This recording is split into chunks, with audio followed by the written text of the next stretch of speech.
My name is Cassandra Bennett, but everyone calls me Cassie. I am 32 years old, and for my entire life, our family reunion was sacred.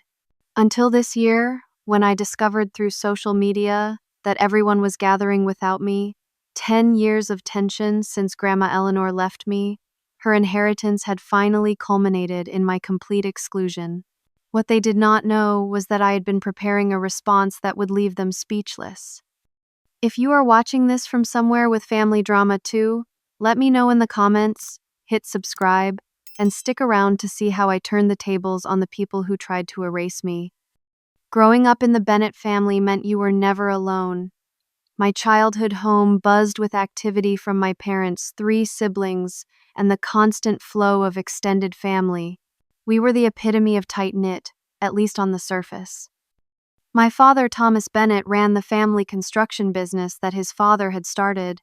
My mother, Amelia, managed the office operations, and it was understood that my older brother William and my sisters Julia and Sophia would eventually take their places in the company. The crown jewel of our family traditions was the annual reunion at my grandparents' lake house in Michigan. Every July, without fail, aunts, uncles, and cousins would descend from across the country. Cars would line the long gravel driveway, and the old wooden dock would creak under the weight of all the children racing to jump into the cool water. These gatherings were a masterclass in controlled chaos, with Grandma Eleanor orchestrating everything from her wicker chair on the wraparound porch. I can still smell the distinct combination of sunscreen barbecue smoke and the sweet pine scent that hung in the air. My grandfather Howard would spend days preparing his famous slow-cooked ribs, while the aunts would compete over who brought the best pie. There was swimming in the morning, games in the afternoon, and stories around the fire pit at night. The adults would sip bourbon from mason jars while the kids roasted marshmallows and listened to tales of family history. Among all my relatives, I shared a special bond with Grandma Eleanor. While the others saw a stern family matriarch, I knew her gentle side. She would sneak me into her art room where watercolor landscapes lined the walls, evidence of the artistic passion she had mostly kept hidden from the family. She told me how she had once dreamed of attending art school, but her generation had different expectations for women. When I was 11, she gave me my first set of professional paints. While my parents gave me confused looks, she whispered, "Do not let anyone tell you that art is not a worthy pursuit, Cassandra. We all build in our own ways. Your father builds with wood and stone, but you, my dear, you build with color and light." Those words became my anchor as I grew into the role of family outlier. While my siblings excelled in mathematics and business courses, I filled sketchbooks and spent hours in the art room at school. My parents did not actively discourage my interests, but their praise was always measured, always followed by practical concerns about the future.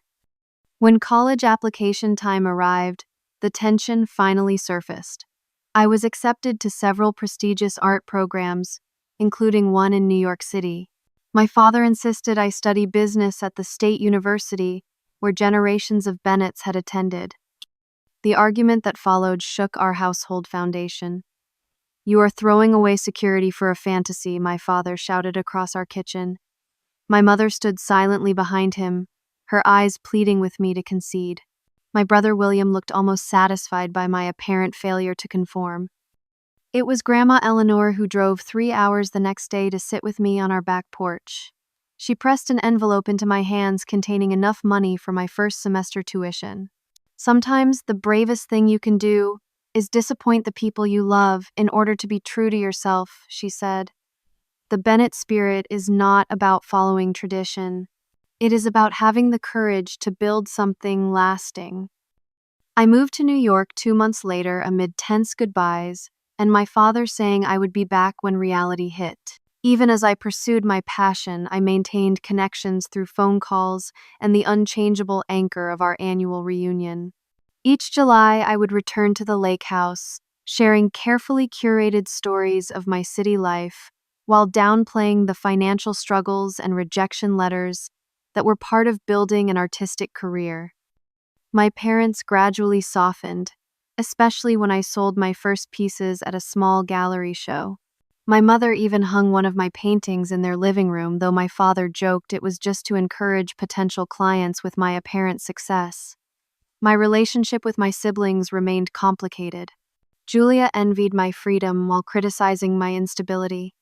William barely acknowledged my career, and Sophia, the youngest, seemed caught between admiring and resenting my different path. Everything changed when Grandma Eleanor passed away 10 years ago. She went peacefully in her sleep at 89, leaving behind the lake house full of memories and her invisible threads that had held our family together through disagreements and distances. Her funeral brought a record attendance of extended family, all sharing stories of her kindness, strength, and unwavering support. What none of us expected was how her final act would drive a wedge into the heart of our family unity, setting in motion a decade of growing resentment that would culminate in my exclusion from the very tradition she had cherished most. It was a random Tuesday in June when I discovered I had been excluded from the annual reunion. I was taking a coffee break from mounting pieces for my upcoming gallery show, scrolling through Instagram when my cousin Allison Ryan posted a photo. It showed her kids helping string lights across the dock at the lake house, with the caption, "Annual Bennett Reunion Prep underway. 25 years and counting. Cannot wait to see everyone this weekend." My coffee cup froze midway to my lips. This weekend, but I had not received any invitation. Typically, William, who had taken over coordinating after Grandma passed, sent electronic invites 2 months in advance. I checked my email, my text messages, even my spam folder. Nothing. I called Julia first, assuming there had been an oversight. The hesitation in her voice told me everything before she even spoke.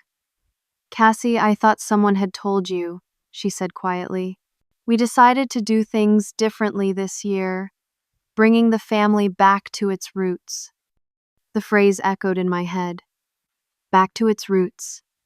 I pressed for clarity, but she offered vague explanations about focusing on the core family business and traditions. When I pointed out I was still very much part of the family despite not working for Bennett Construction, she sighed deeply. "Look, this was not really my decision. Okay, Allison and William thought it would be best this way. After what happened with Grandma Eleanor, some people still feel, you know." And there it was. 10 years later, and they were still punishing me for the inheritance. The reading of Grandma Eleanor's will had been held in the lake house living room, all of us still dressed in funeral black. The family lawyer, Mr. Peterson, had methodically worked through standard bequests. The lake house went to my father, as expected. Company shares were distributed among my father and his siblings. Small sentimental items were designated for various grandchildren. Then came the surprise. In addition to certain personal effects, I, Cassandra Bennett, was to receive the sum of $150,000 from my grandmother's personal savings, with a letter explaining it was to support my artistic endeavors and help me establish security in my chosen field. The silence that followed was absolute, broken only by Allison's audible gasp. As the oldest grandchild and the one who had named her daughter Eleanor after our grandmother, she had clearly expected to be the recipient of any special bequest. My father recovered first, his voice tight. "Well, that is unexpected. I hope you will be wise with such generosity, Cassandra." Later, as family members gathered their belongings to leave, the true reactions emerged. My Aunt Patricia cornered me in the kitchen, her smile not reaching her eyes. "How fortunate that your impractical choices were so generously rewarded. Some of us have been dedicated to this family our whole lives." William passed me in the hallway, muttering, "Congratulations on winning the grandmother lottery. Those of us working to keep the family legacy alive apparently matter less." Most painful was Allison, who had once been my childhood playmate. She stood on the porch as I prepared to leave, her arms crossed. "I hope you realize what this looks like, Cassie. The only one who abandoned the family business gets a special payout. Some might call that rewarding disloyalty." I was stunned by the bitterness. The inheritance had been completely unexpected. In the weeks that followed, I attempted to share my good fortune. I offered to put some toward restoring the lake house dock that had begun to rot. My father declined. I suggested funding college accounts for all the grandchildren equally. My suggestions were met with cold responses, implying I was flaunting my windfall. Within 6 months, I stopped bringing it up altogether. I deposited the money in a separate account and tried to move forward. But at subsequent reunions, I noticed the subtle changes. Conversations would stop when I approached. Allison would make comments about family loyalty. William would discuss business in pointed ways, emphasizing the importance of those who stayed committed to the Bennett legacy. Now, 10 years later, I was on the phone with Julia, finally hearing the truth. The inheritance had never been forgiven. So, this is about the money. After all this time, I asked, my voice shaking slightly. It is complicated, Cassie. You have your life in the city, your art friends. The reunion is more for those of us who stayed involved with the family. Allison felt, and others agreed, that maybe the traditions should continue with those who actually preserved them. I hung up shortly after, my hands trembling. A decade of subtle exclusion had finally become explicit. The family I had always returned to despite our differences had decided I was no longer worth including. As I looked around my art studio, surrounded by the work I had built through years of struggle and determination, I felt a strange mixture of heartbreak and clarity forming. If they no longer wanted me as part of their story, perhaps it was time to write my own ending to this chapter. The 10 years following Grandma Eleanor's passing and the inheritance controversy had been a journey I never could have anticipated. While my family gradually pushed me to the margins, I was building a life that would have made my grandmother proud. The first 2 years after receiving the inheritance were actually the hardest. While $150,000 was a substantial sum, I was determined not to squander it on daily expenses. I continued living in my tiny Brooklyn apartment with a roommate, working as an assistant at a gallery during the day and creating my own pieces at night. The pressure to prove my grandmother's faith in me correct was immense. It was during this period that I met Thomas Wright, an established artist in his 60s who became both mentor and friend. He had grown up poor in rural Alabama, fought his way into the art world in the 70s, and recognized something in my work that reminded him of his own journey. "Your pieces are technically good, but you are holding back," he told me during one critique session. "You are painting what you think others want to see, not what you need to express. That is the difference between decoration and art." His guidance pushed me to dig deeper, to explore the themes of belonging, exclusion, and family that had shaped my life. I began creating a series called Roots and Wings that explored the tension between heritage and personal growth. Those pieces caught the attention of several gallery owners, and my first solo show sold out opening night. Meanwhile, I continued attending the annual family reunions, though each year grew increasingly uncomfortable. I would arrive with gifts and enthusiasm only to be met with polite distance. Allison became particularly skilled at organizing activities that somehow excluded me. A boat trip, where there mysteriously was not enough room for one more person. A family business meeting scheduled during the weekend that I was not invited to join. My parents maintained a cordial relationship with me, calling on birthdays and major holidays, but there was always an undercurrent of disappointment in our conversations. My father would inevitably mention how well William was doing with the company, how Julia had joined the accounting department, how even Sophia had decided to study architectural design to contribute to the family business. By the 5th year after the inheritance, my career had gained real momentum. The Roots and Wings series had led to commissions and teaching opportunities. I had moved to a better apartment and was able to rent a proper studio space. I began investing portions of my earnings, along with the inheritance money that I had kept largely untouched.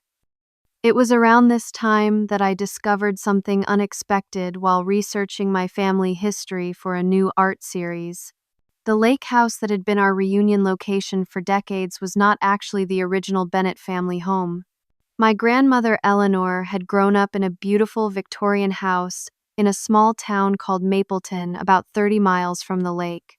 The property had passed out of family hands during the Depression when my great-grandfather lost his business.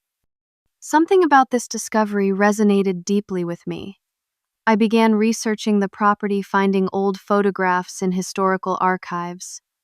I even drove out to see it during one of my visits home for a reunion. The house had fallen into disrepair, owned by an elderly man who had inherited it from his parents, but lacked the resources to maintain it properly. On a whim, I left my card with him, asking him to contact me if he ever considered selling. 6 months later, he called. His health was failing and he wanted to move closer to his daughter in Arizona. The decision to purchase the house using my inheritance and savings was both impulsive and the most deliberate choice I had ever made. It felt like reclaiming a piece of family history that had been forgotten, much like I was beginning to feel forgotten by my own family. The renovation took nearly 2 years. I traveled back and forth from New York, working with local contractors to restore the Victorian details while updating the infrastructure. I sourced period-appropriate fixtures and furniture, had the intricate woodwork repaired by craftsmen who specialized in historical restoration. During this process, I befriended Stephanie Lewis, an interior designer who specialized in historical properties. She became my closest confidant, understanding both my artistic sensibilities and the complex emotions driving the project. When I told her about my gradually worsening relationship with my family, she offered perspective I had not considered. Families are like ecosystems, she said as we stripped wallpaper from what had been the formal dining room. When one member changes their role, everyone else has to adjust. Your success threatens the narrative they have built about who belongs and who does not. By the 8th year after the inheritance, I had established my own gallery in Brooklyn, representing not only my work but that of other emerging artists. The business was thriving, and I had begun to think of the restored Victorian in Mapleton as my true home, though I had told no one in my family about the purchase. It remained my secret project, my connection to Eleanor and the family history that seemed increasingly at risk of being rewritten without me. I hired a local couple, Frank and Dorothy Mills, to serve as caretakers when I was in New York. They lived in the carriage house I had converted into a comfortable apartment and kept the main house ready for my frequent visits. Each time I arrived, Dorothy would have fresh flowers in every room and the kitchen stocked with my favorite foods. The house gradually filled with both Bennett family history and my new life. I displayed some of my grandmother's watercolors alongside my own work. I framed old family photographs I had collected or copied from albums during reunions. In many ways, I was creating my own version of a family shrine, preserving memories and connections that seemed increasingly in danger of being lost. What I did not realize was that my parallel life was about to collide with the family that had been slowly pushing me away in a confrontation that would force all of us to reconsider what family truly means. The final rejection came just 2 weeks before what would have been my 32nd annual family reunion. I had been expecting the email invitation any day, having already scheduled a break from gallery operations to attend. While the previous year had been tense, with Allison barely speaking to me and William, conducting multiple impromptu business meetings during family time, I had remained determined to maintain my connection to the family tradition. The signs of trouble began when my mother called, something she rarely did outside of scheduled Sunday check-ins. Her voice carried that artificial brightness that always masked discomfort. "Cassie, honey, how are you busy with all your art things?" she asked.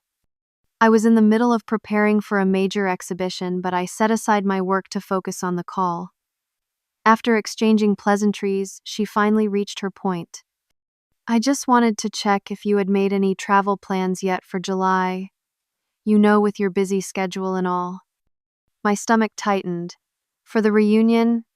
Not yet, but I blocked off that weekend months ago. Is something wrong with the lake house? Her hesitation spoke volumes.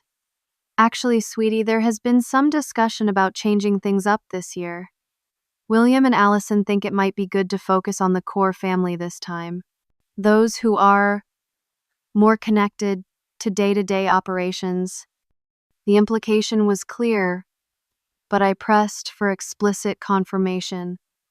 Are you telling me I am not invited to the family reunion this year? A long pause followed. It is nothing personal, Cassandra. The family has been going through some transitions. The business is expanding, and there is so much to discuss that would not interest you. But this is a family reunion, not a business meeting, I argued, my voice rising despite my efforts to remain calm. They are not entirely separate things for us, she replied, with an edge of impatience. You chose a different path, which is your right. But choices have consequences. I sat in stunned silence as she continued with hollow reassurances. Maybe next year would be different. We could still meet for lunch sometime when I was in town. She was sure everyone would send their love. After hanging up, I called Julia, hoping for a more straightforward explanation.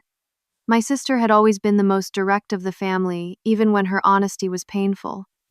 I am not going to sugarcoat this, she said after I explained our mother's call. Allison has been pushing for this for years. She convinced William that the reunion should refocus on preserving the Bennett legacy, whatever that means. I remembered my grandmother's words about the true meaning of the Bennett spirit and felt a surge of anger. Has anyone stood up for me? I asked. Dad, you. Her silence was answer enough. Dad says it is not his place to interfere with the next generation taking ownership of family traditions. I tried to argue, but William shut me down. And honestly, Cassie, you know how it has been. You show up once a year, share stories about your glamorous New York life, then disappear again. I was speechless. Is that really how everyone sees it? That I abandoned the family? Julia sighed heavily. Most people believe you took Grandma's money and chose your art world over us. Allison has been particularly effective at painting you as ungrateful. There are even rumors you squandered the inheritance on living a lavish lifestyle. The irony was almost laughable. I had been careful with every penny, investing most of it in property and my business. Meanwhile, I had flown back for every birthday, holiday, and reunion I could manage despite the growing coldness. As the conversation continued, Julia revealed more about how my image had been systematically dismantled within the family over the years. William resented my independence from the family business. My parents were embarrassed by my career choice until my recent successes, which they now barely acknowledged. Cousins who once looked up to me had been turned against me through years of subtle comments and exclusions. I hung up feeling as though the past decade of maintaining family connections had been built on quicksand. The effort I had made to stay connected despite the growing tension seemed pointless now. The rejection was complete. That evening, I called Stephanie in tears, explaining the situation. She listened patiently before offering her characteristic wisdom. Maybe this is actually a gift, Cassie. They have shown you exactly who they are and how they value you. Now you can stop seeking approval from people who are determined not to give it.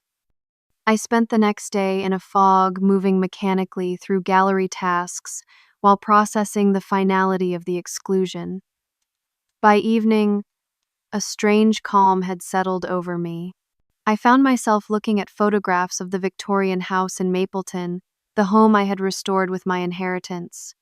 The home that connected me to my grandmother Eleanor, more genuinely than any strained reunion ever could. As I studied a particular photo of the grand staircase, I had painstakingly restored, using techniques and materials authentic to the original construction, an idea began to form. The house represented everything my family claimed to value: tradition, craftsmanship, Bennett family history. Yet none of them even knew I had rescued this significant piece of our past. I opened my laptop and began drafting an email. not to beg for inclusion in their reunion, but to create something entirely new, something that would force them to see me clearly, perhaps for the first time in a decade. If the Bennett family wanted to exclude me from their narrative, I would show them exactly what they were choosing to erase. The Victorian house in Mapleton had revealed many secrets during its restoration. Behind crumbling plaster inside forgotten attic trunks, and beneath warped floorboards, I had discovered fragments of Bennett family history, photographs yellowed with age, letters tied with faded ribbon, even a collection of my grandmother Eleanor's early watercolor paintings stored carefully in a cedar chest. Most significant was the discovery of her journals, dozens of leather-bound books spanning from her teenage years until shortly before her death. I had found them in a hidden compartment of a writing desk I had purchased from a local antique dealer who by coincidence had acquired it from an estate sale at the lake house years earlier. The journals revealed a woman far more complex than the family matriarch I had known. They detailed her struggles as a young artist who set aside her passions to support her husband's business, her quiet rebellions through continuing to paint in secret, her deep love for each family member, coupled with clear-eyed assessments of their strengths and weaknesses. Most surprising were her entries about the annual family reunions. The tradition had not begun at the lake house, as I had always believed. For nearly 30 years, the reunions had been held at the Victorian home in Mapleton, where 4 generations of Bennetts would gather each summer. The tradition only moved to the lake house in the 70s, when my grandfather purchased it as a vacation property. In one particularly poignant entry from 1972, Eleanor wrote, "I miss hosting the reunions at the old house. The lake is beautiful, but there was something special about having everyone under the roof where so many Bennett dreams began. These walls held our arguments and reconciliations, our failures and triumphs. A family needs roots to grow properly, and ours are in Mapleton whether Howard wants to acknowledge it or not." This discovery solidified my plan. I would host a counter-reunion at the true ancestral Bennett home, the place where our family traditions had actually begun. I would invite everyone who had excluded me without revealing the location and force them to confront both the family history they claimed to protect and the person they had chosen to erase from it. I began preparations 6 weeks before the date, starting with carefully worded invitations. I created elegant cards featuring a silhouette of the Victorian house without identifying it, simply stating that I was hosting a special gathering to honor Bennett family traditions.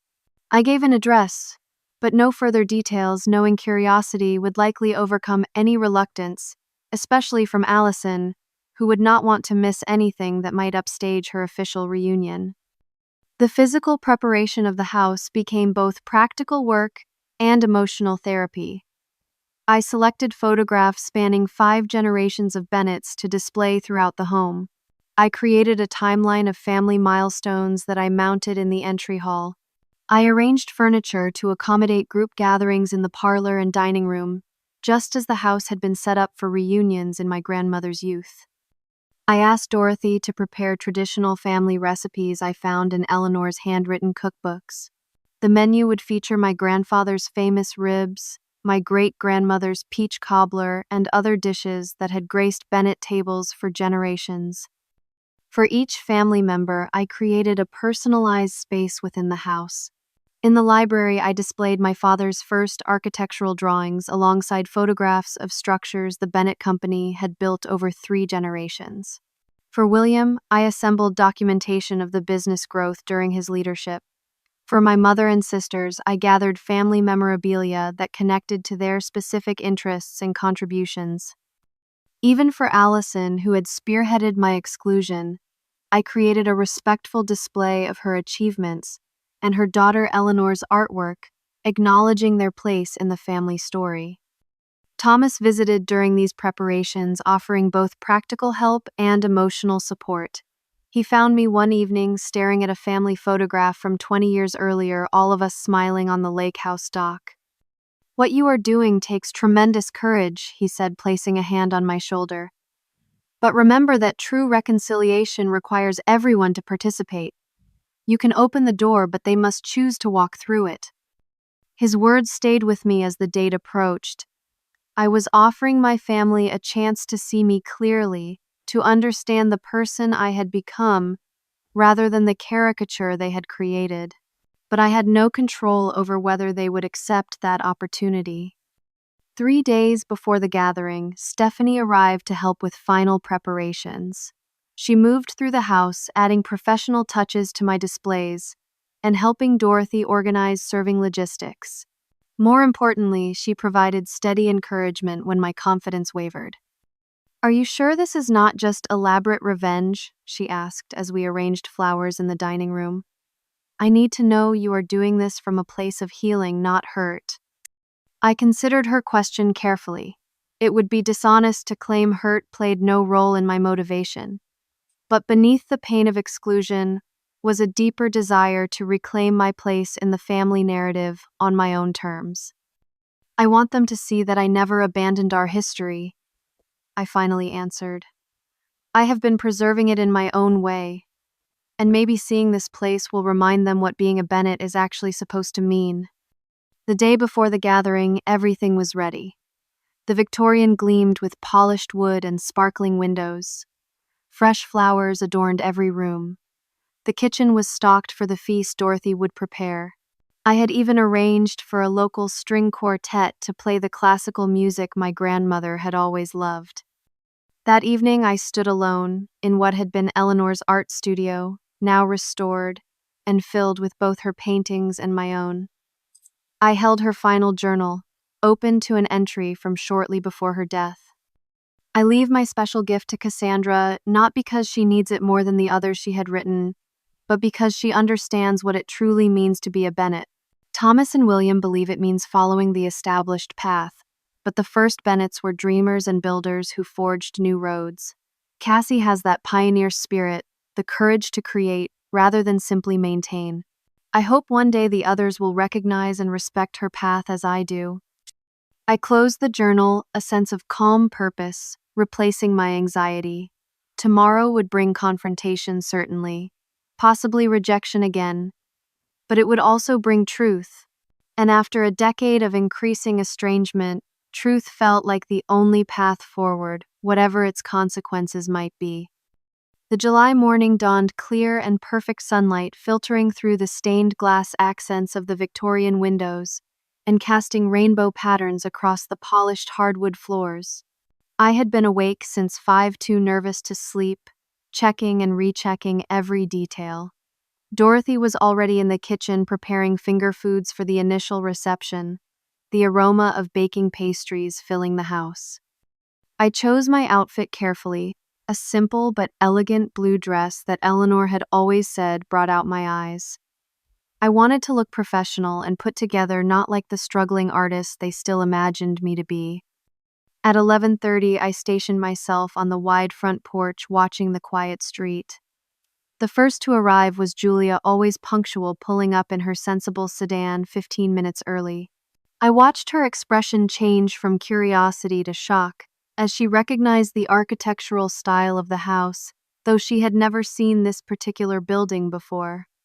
Mom and Dad arrived next, then William and his wife Grace. Several cousins, aunts, and uncles followed in quick succession. Last to arrive, predictably, was Allison, with her husband Patrick and their children making a grand entrance 20 minutes after the stated time.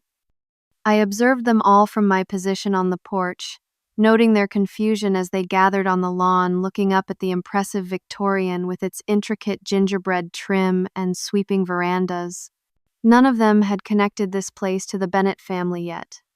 They simply saw an impressive, historic home where I was apparently hosting some kind of event. The moment had arrived. I descended the porch steps and approached my assembled family. The conversations died as I reached the bottom step.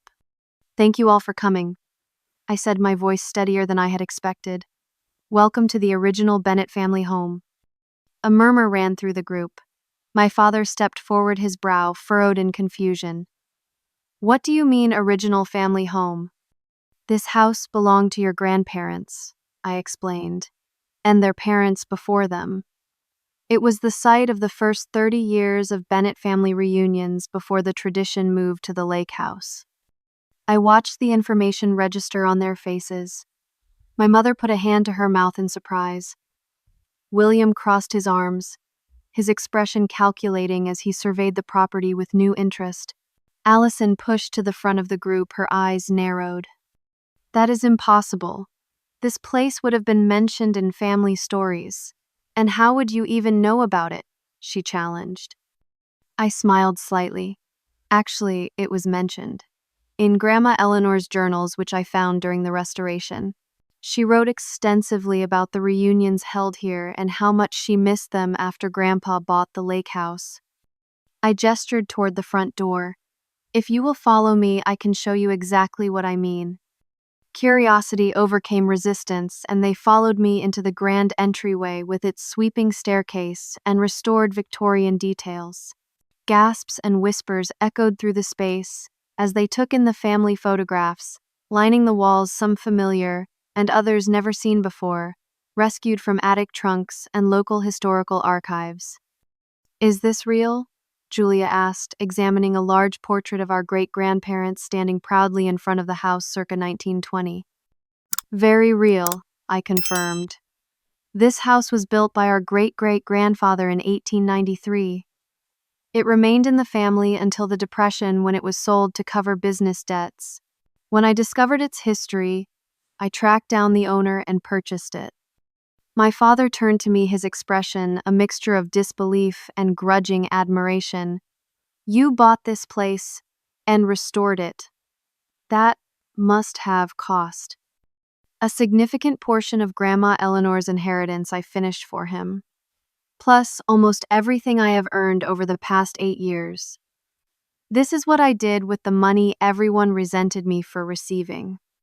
The silence that followed was profound. I led them through the main floor, pointing out original architectural details and family connections. In the formal parlor, I had created a Bennett family museum, with artifacts spanning 5 generations. William stopped in front of a display of business documents, including the original deed for the construction company. I never knew any of this existed, he said quietly. Most of us did not, I replied. That is why I wanted to bring everyone here. We talk so much about honoring family traditions, but we have lost touch with where those traditions actually began. I continued the tour, watching their faces as they absorbed the scope of what I had preserved. My mother lingered in front of a collection of her mother-in-law's watercolors, many never displayed during Eleanor's lifetime. She was so talented, she whispered. I never understood why she did not pursue it more seriously. I caught her eye meaningfully. Perhaps because she was encouraged to focus on more practical matters. We proceeded to the dining room, where Dorothy had set out a lavish buffet featuring traditional Bennett family recipes. As everyone filled plates, the initial shock began to give way to questions. How had I found the house? What condition had it been in? How long had the restoration taken? I answered patiently, explaining the years of work and research the craftsmen I had hired to ensure historical accuracy, the local historians who had helped me piece together the family connections. Throughout, I was careful to keep my tone informative rather than accusatory, though the subtext was clear. While they had been excluding me from family traditions, I had been working to preserve those traditions in a more fundamental way than any of them had attempted. After lunch, I invited everyone to explore the second floor. Each bedroom had been decorated to honor different branches of the family with personal items and photographs, creating intimate connections. I had deliberately included every person present, even those who had been most vocal about excluding me. It was in the master bedroom now, a tribute to Eleanor and Howard, that Allison finally confronted me directly. She stood beside a display case containing our grandmother's jewelry and personal items, her face flushed with emotion. Why did you not tell anyone about this? She demanded. Why the secrecy, and then this performance? I met her gaze steadily. Would you have cared, Allison? For the past decade, you have been systematically pushing me out of the family narrative. This year, you finally succeeded in having me excluded completely from the reunion. Would news of this project have been welcomed? Or would it have been dismissed as another example of me not understanding family priorities? She flinched slightly but held her ground. You left. You chose art over the business. Over us. I did not leave the family, I corrected. I chose a different career path. There is a difference. And that choice did not erase our shared history or my desire to honor it. Our confrontation drew others into the room. William positioned himself beside Allison, presenting a united front. My parents hovered uncertainly in the doorway. This is all very impressive, Cassie Williams said in his boardroom voice. But it does not change the fact that you have been increasingly disconnected from the day-to-day reality of being a Bennett. I laughed, the sound startling in the tense atmosphere. Day-to-day reality, you mean the construction business. That is not the sum total of being a Bennett. Our great-grandfather was a furniture maker before he was a builder. Great-great-grandmother Sophia was a suffragette who fought for women's rights. This family has always been more than one business or one definition of success. I crossed to the antique writing desk, where I had arranged a collection of Eleanor's journals. I selected one and opened to a marked page.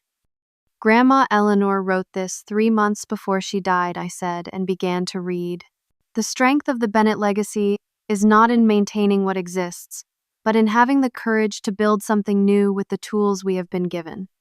I see that courage in Cassandra, even when others mistake it for rebellion. I closed the journal and looked around at their faces. I did not abandon our family or its values. I expressed those values differently. And for that I have been made to feel like an outsider for 10 years, culminating in my explicit exclusion from the tradition that meant everything to Grandma Eleanor. My father stepped forward, his expression troubled. Cassandra, no one intended. With all due respect, Dad, I interrupted. Everyone here knew exactly what was happening. You all made choices about what family loyalty means and who deserves to be included. I made choices too. I chose to preserve this house and our history, even while being pushed away. I chose to invite you here today, even after being explicitly uninvited from the reunion. Now we all have another choice to make about where we go from here. Dinner that evening was a subdued affair. The initial shock had worn off, leaving a complicated mixture of emotions around the table. There were moments of genuine connection as stories were shared about Eleanor, about childhood memories, about Bennett family legends none of us had fully understood. But beneath ran currents of unresolved tension and unspoken accusations. As dessert was served, my mother finally addressed the elephant in the room. What happens now, Cassie, with the house, with everything? I looked around at the faces of my family members, seeing them clearly perhaps for the first time in years. This place is part of our shared heritage, I said. I did not rescue it to keep it for myself or to prove a point.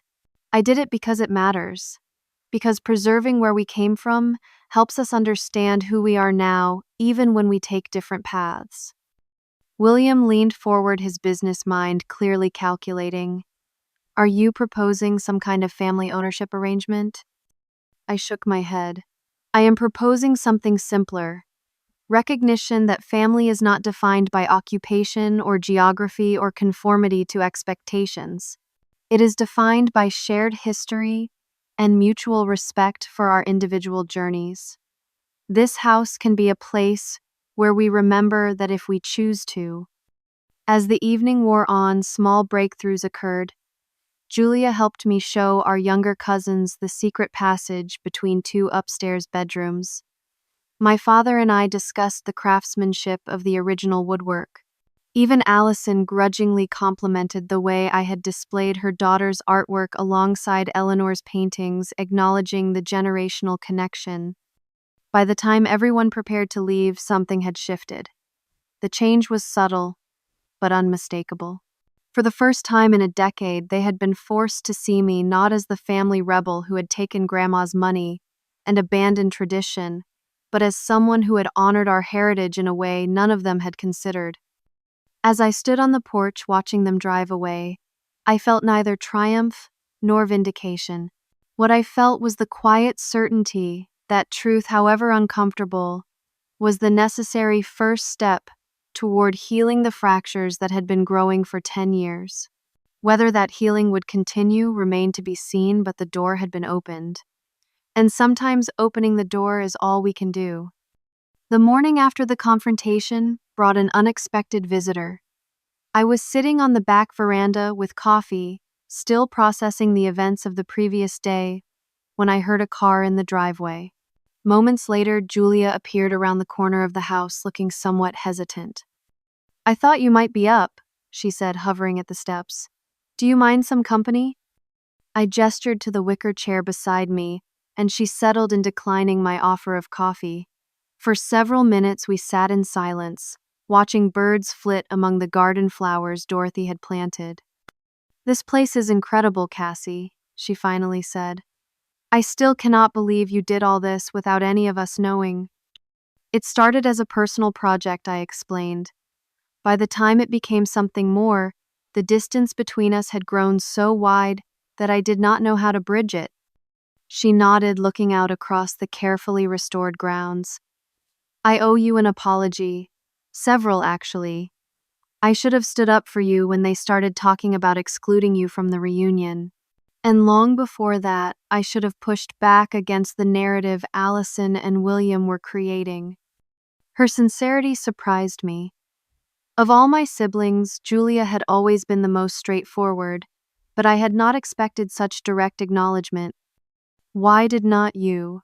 I asked, not accusingly but genuinely curious. She sighed, twisting her wedding ring.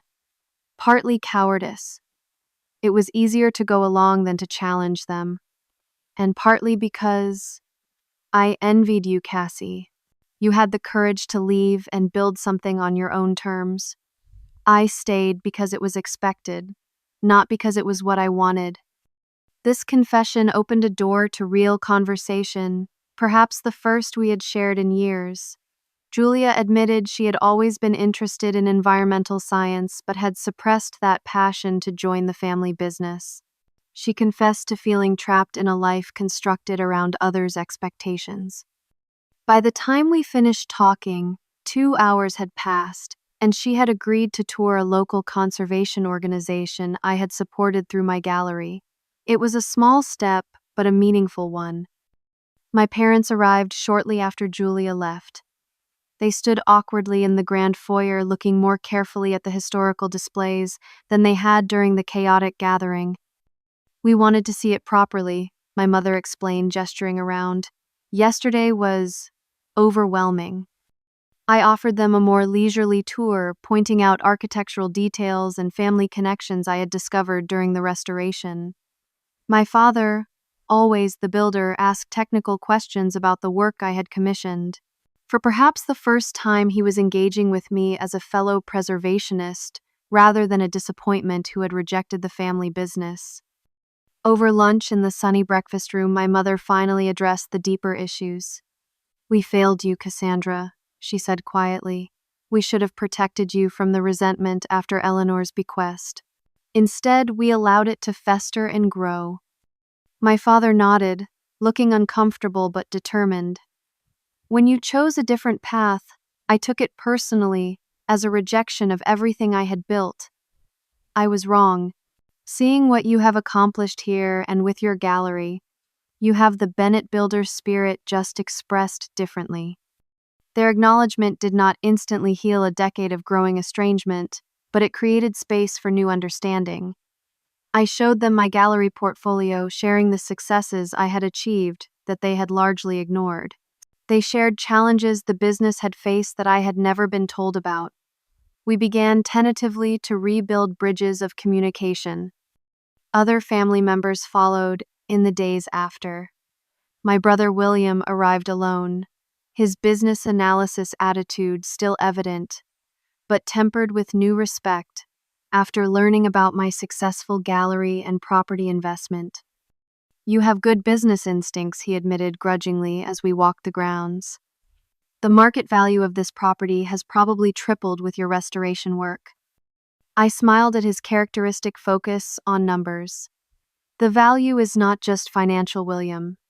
But yes, it has been a sound investment. He asked questions about my gallery operation, showing genuine interest in my business model for the first time. I found myself enjoying the exchange of ideas with my Harvard MBA brother, discovering common ground we had never explored before. Even Allison eventually returned, bringing her daughter Eleanor to see the house. The younger Eleanor, now 14, was entranced by the art studio where both her namesake and I created our work. Watching her examine the paintings with genuine interest, Allison's rigid demeanor softened slightly. She has your eye, I told Allison, and Grandma Eleanor's too. I always discouraged her interest in art, Allison admitted. I thought it was impractical. But seeing all this, perhaps I have been too rigid about what success looks like. It was hardly a complete reconciliation, but it was an opening a crack in the wall of resentment she had built over the years. 2 weeks after the confrontation, I invited Stephanie and Thomas to the house to meet my family properly. I hosted a small dinner with my parents, siblings, and Allison's family. The evening had tense moments, particularly when Thomas gently challenged William's dismissive attitude toward creative careers. But it also had moments of genuine connection. Watching my chosen family and birth family interact, I realized how much I had compartmentalized my life over the years. I had kept my New York world and my family world carefully separated, believing they could never intersect. Now, seeing Stephanie deep in conversation with my mother about historical preservation and Thomas discussing woodworking techniques with my father, I understood that the division had been partly of my own making. By the end of summer, we had reached a new arrangement. The Victorian house would host a second annual reunion each year, focused on wider family history and creative pursuits rather than business connections. The lake house tradition would continue as well, but with a renewed commitment to inclusivity. I was explicitly re-invited to attend both. More significantly, I began working with my father and William to establish a family foundation that would support both historic preservation and arts education, bridging our different passions into a shared legacy project. Julia joined the initiative, gradually introducing her environmental interests into the foundation's mission. 1 year after the confrontation, we held the first official reunion at the Victorian house. The atmosphere was markedly different from any family gathering I could remember. Business talk was minimal. Instead, we focused on sharing family stories, creating a comprehensive family tree, and recording oral histories from our oldest relatives. Standing on the porch, watching my nieces and nephews playing on the lawn where Bennets had gathered for generations, I felt my grandmother Eleanor's presence strongly. The house had become exactly what she had described in her journals. A place where family roots could be honored while new branches were encouraged to grow in their own directions. Stephanie joined me, handing me a glass of lemonade. "Success?" she asked, nodding toward where Allison was actually laughing at something Thomas had said. "A beginning," I replied. Family healing does not happen in a single dramatic moment. It happens in 1,000 small choices to see each other clearly and respect our differences. As the sun began to set, casting long shadows across the restored Victorian facade, I gathered everyone on the wide front porch for a photograph. Unlike the stiffly posed family portraits of previous reunions, this one captured genuine smiles and natural connections. I stood in the center, no longer the outsider but the bridge builder, the preserver of both tradition and innovation. The lesson I learned through this journey was not about revenge or vindication. It was about the courage to define family on your own terms while honoring the roots that nourished you. It was about recognizing that true family legacy is not found in businesses or properties, but in the values that guide our choices and the love that survives our differences. Our homes, like our families, hold stories that shape us in ways we sometimes fail to recognize. By reclaiming this house, I had not only preserved a piece of Bennett history, but had created space for a new chapter to be written. One where different paths were not threats, but opportunities for the family tree to spread its branches wider and grow stronger. Have you ever had to stand up to your family to be truly seen? How did you balance honoring your roots while still growing in your own direction? Share your story in the comments below. And if this journey of family reconciliation resonated with you, please hit like and subscribe for more stories about finding strength in difficult relationships. Remember that sometimes the most powerful thing we can do is simply open the door and invite others to see us as we truly are, not as they have chosen to define us. Thank you for joining me on this journey of healing and rediscovery.